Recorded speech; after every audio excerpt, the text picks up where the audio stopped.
Hey there, welcome back friends. In our last video we have coded this small little member area.jsp file, which is cool, but currently we don't have a mechanism to log out the user. So in this video we will quickly do that. So first of all, we would be adding a new form in here, and the action would be based on a servlet. So let us quickly create a servlet first of all, and the name of the servlet would be member area controller. So let us do that. Member area controller, here we go, and now we have the servlet as well. Now let us reach the servlet by taking help of the context path. So first of all, we would require the context path. In here we will take help of expression element, and we will request context path, here we go, and then we will definitely call in our controller, our servlet. All right, so this looks good. Now we would be adding a hidden field. So in here we will type in input type equals hidden, name equals action, and value would be destroy. All right, and let us also add in the method real quick for the form. So we will add in method as get. All right, so this looks good to me. And now, for example, we navigate to this member area controller. The form would be submitted to this doGet method. Let me format things a little. Here we go.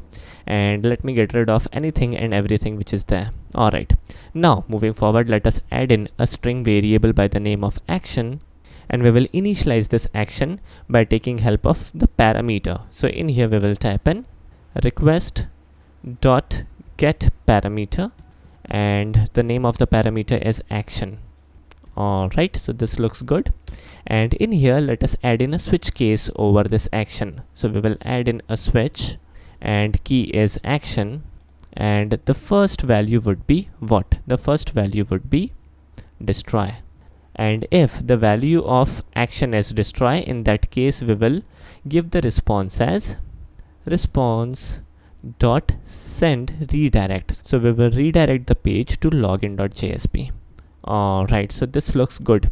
Now usually sending the redirection directly to the file, JSP file for example, is not a good idea. We should handle everything via a servlet. Now we will make the small little changes in our forthcoming videos, but as of now let us check whether everything is working properly or not. So we will execute this member area.jsp file real quick. And here we go. Cool. Now let us quickly try to log in here. So it would be like username as steady easy and password as love.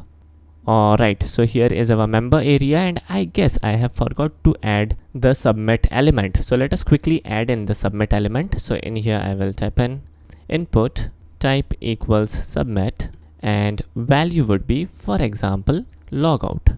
All right, and let me refresh this page. Here we go. Let us click on logout.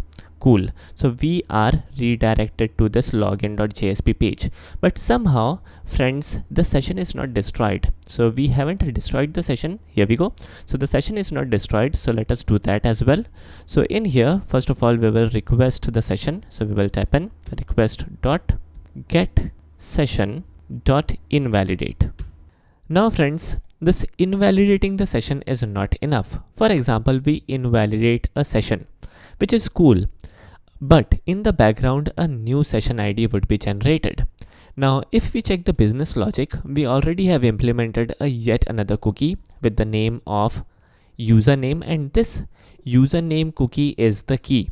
If we can destroy this cookie, then definitely we can identify whether the user is logged in or not. Now let me quickly show you how invalidating the session will affect your application. For example, in here we use username and password and click on submit. Here is our session, which starts with 0 and ends with 00. All right, let me click on this logged out, and let me revisit this page, and let me refresh this. We can easily make out that a new session has been created, but definitely we are still logged in.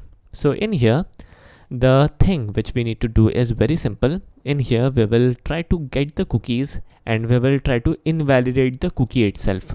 And the way is very simple. In here, we will type in cookies equals to new cookie equals to request dot get cookies. All right, and then we will make use of a for loop. So in here we will type in for cookie colon cookies. Now in here we are making use of what? We are making use of a for each loop, and cookie is name of the class and cookie is the temporary variable name, and cookies is nothing but the array. So in here we will type in if cookie dot get name dot equals username. In that case we will set the value to null. So in here we will type in cookie dot set value, and we will set the new value as null, and we will also set the expiry. So it would be like cookie dot set max age, and it would be like 0, and then we will give the response as response dot add cookie, and we will pass on the cookie. Now friends, the impact of these statements would be the value for the current cookie with name as username would be set to null. Moreover, as we have set the max age as 0, the cookie will also expire. So this will have an impact, and definitely the user will get logged out. Alright, now finally let us try to run this file member area.jsp, and here there is a session. Let me refresh this page couple of times. Let me click on logout. Alright, so in here let me type in study easy as username, love as password, and let me click on submit. The new session has been set. Let me click on logout, and let me try to navigate to member area URL. So in here, if I navigate to member area.jsp file and hit enter, then we would be redirected to login.jsp. Perfect. So our program is working properly. Definitely we will check couple of more things in our next video, and we will make this application even better. Alright, so this is it for today's video. Hope you guys enjoyed it, and I will catch you in the next video with a new topic.